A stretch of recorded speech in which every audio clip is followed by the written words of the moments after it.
వర్గల్ మండలం తునికి మక్తకిలో మృతుని కుటుంబాన్ని పరామర్శించారు మాజీ మంత్రి హరీష్ రావు. బీఆర్ఎస్ రజతోత్సవ సభకు వెళ్లి వస్తూ ప్రమాదవశాత్తు కనకయ్య మృతి చెందారు. కనకయ్య కుటుంబాన్ని పరామర్శించి 5 లక్షల రూపాయల ఆర్థిక సహాయం అందజేశారు మాజీ మంత్రి హరీష్ రావు. ఆయన వెంట ఎమ్మెల్సీ యాదవరెడ్డి, మాజీ కార్పొరేషన్ చైర్మన్ ప్రతాప్ రెడ్డి ఉన్నారు. కేసీఆర్ ఆదేశాల మేరకు 5 లక్షల చెక్కు అందజేశారు.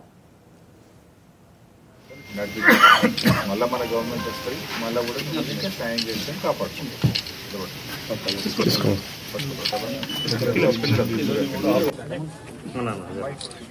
5 లక్షల రూపాయలు చెక్కు పిల్లల పైన చేసుకొని నువ్వు మళ్ళీ మన గవర్నమెంట్ వస్తుంది, మళ్ళీ నేను మీ అత్త మామకు వాళ్ళకు కూడా సాయం చేస్తా, ఇంకా కూడా పడకూడదు.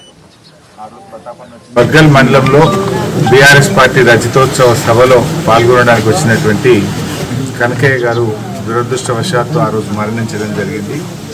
సో ఆ రోజు మా పార్టీ నాయకులు గౌరవనీయులు ప్రతాప్ రెడ్డి గారు, డాక్టర్ యాదవ్ రెడ్డి గారు, మండల నాయకులు అందరూ కూడా వచ్చి ఆ కుటుంబానికి ధైర్యం చెప్పి ఆ రోజు తప్పకుండా పార్టీ పరంగా ఆర్థిక సహాయం చేస్తామని చెప్పి వారు మాట ఇచ్చి ఆ కుటుంబానికి అండగా ఉంటామని చెప్పడం జరిగింది.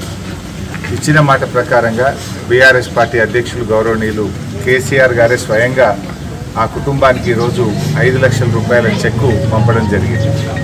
సో కేసీఆర్ గారి ఆదేశం మేరకు ఈరోజు మేము ఆ 5 లక్షల రూపాయల బీఆర్ఎస్ పార్టీ చెక్కును వారి సతీమణికి మేము అందించడం జరిగింది. అంతటితోనే కాదు, ఆ కుటుంబాన్ని భవిష్యత్తులో కూడా అన్ని రకాలుగా కాపాడుకుంటాం. నిజానికి రజతోత్సవ సభ ఎంతో ఘనంగా జరిగింది. దురదృష్టవశాత్తు తమ్ముడు ఒక్కడు చనిపోవడం మాకెంతో బాధ కలిగింది. అయితే ఆ కుటుంబానికి రాబోయే రోజుల్లో కూడా బీఆర్ఎస్ పార్టీ అండగా ఉంటుంది. వారి పిల్లల్ని రెసిడెన్షియల్ పాఠశాలలో చేర్పించడమే కాదు, భవిష్యత్తులో ఆ కుటుంబ సభ్యులను కూడా పార్టీ సొంత కుటుంబ సభ్యుల్లాగా చూసుకుంటుంది. కేసీఆర్ గారు కూడా అదే చెప్పిండు, స్వయంగా వెళ్ళి చెక్కు ఇవ్వండి, మీరు వాళ్ళకి ధైర్యం చెప్పండి, మళ్ళీ తప్పకుండా బీఆర్ఎస్ ప్రభుత్వం వస్తుంది, మన ప్రభుత్వం వచ్చిన తర్వాత కూడా ఫర్దర్గా కూడా కుటుంబాన్ని అన్ని రకాలుగా ఆదుకుంటామని వాళ్ళ పిల్లలకు, తల్లిదండ్రులకు, భార్యకు ధైర్యాన్ని ఇవ్వమని చెప్పి కూడా కేసీఆర్ గారు చెప్పారు.